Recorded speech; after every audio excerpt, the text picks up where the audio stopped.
It's your boy Boss Cowboy Sports, and I'm sitting here thinking, chilling in my bed, some people that I want to be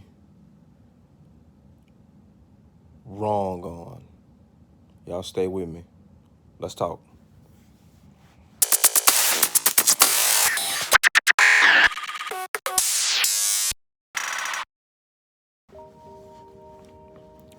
So, in the past, obviously, blogging for a little while now, vlogging as well as writing, you make opinions, right? You do make opinions. There are opinions that you really believe. There were some people that I was very, very low on that has now come around.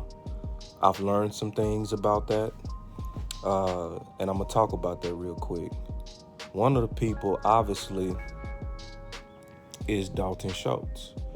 Now, there are some people that would say, "Oh man, I always believed." Now, let's also be honest. He gave us plenty of reasons early to think that he was a wasted pick. A lot of reasons. If my memory served me correctly, he had a couple of years more penalties than catches. And so there's generally a track to where you can say, this guy's a rookie or this guy's a second-year player, and they're trending in the right direction. He was clearly trending in the wrong direction. Fast, okay? So maybe some people out there that's beating their chest about, oh, I always knew. Sure, fine, you knew. No, you didn't know, because it was bad early. But when it was bad, I lost all patience, especially when I looked at some of the people that we passed up on around that draft period. Because remember, that was the year Witten retired early. So with Witten retiring, everybody really was looking for a replacement. Obviously, it's not going to be easy to replace Witten, but Schultz didn't seem like that guy. But with training camp right now, he the talk. He's clearly even making a run at tight end one. That's a big deal, especially with Jarwin and showing that he can really stretch the field. Schultz is out there saying, I don't care. I'm pushing this guy. Everybody that's out there is saying the same things. So I heard it from West Coast. I heard it from Big Game James. I keep hearing it from multiple media sources. So especially when my other podcast brothers are saying it, I'm going to take it as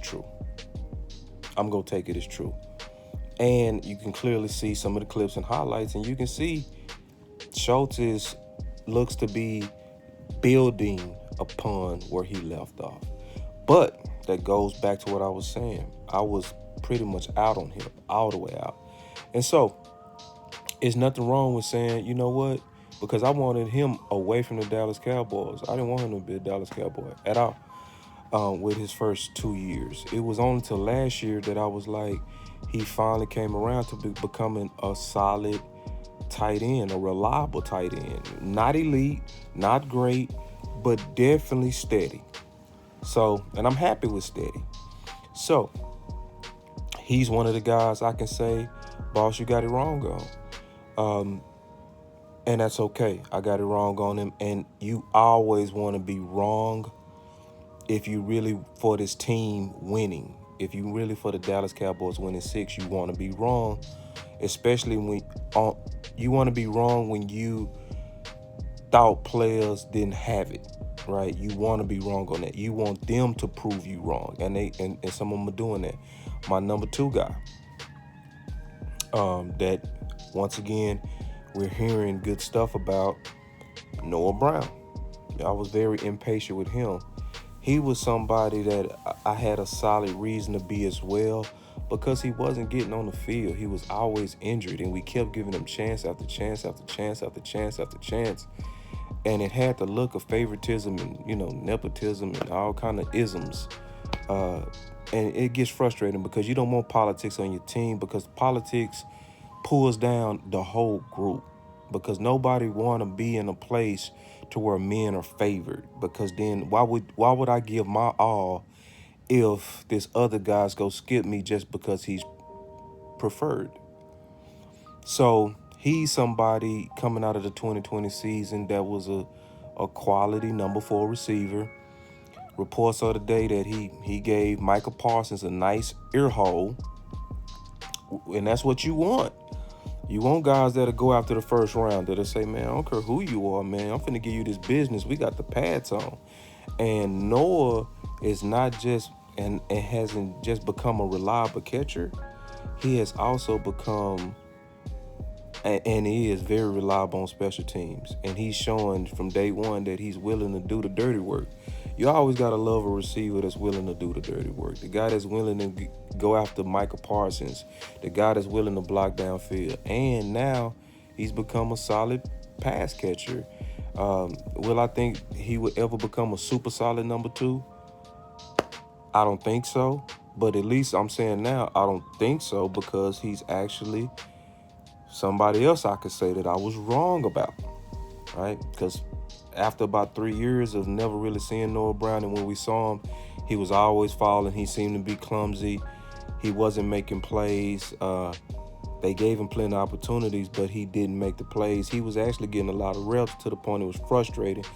At one point, they was even taking Cooper off the field for Noah Brown. Never made any sense to me, but now I'm starting to see why the Jason Garrett era had some faith in him. I'm starting to see it. So, leading me to my last guy. You know, if I was wrong on Schultz and if I was wrong on Noah Brown, don't laugh. Don't laugh when I say this. But I want to be wrong about Anthony Brown. I really do. He's somebody that I feel justified to be sick of. I'm sick of him getting multiple chances like a cat that got 9 lives, and other deserving people skipped, and it's been a long time since he's been a liability to this team. And he's somebody that I really want to eat crow on. I really do.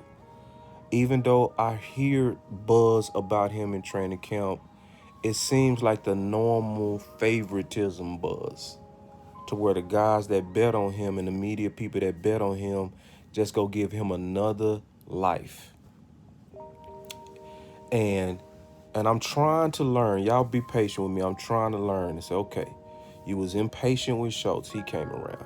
You was impatient with Noah Brown. He came around.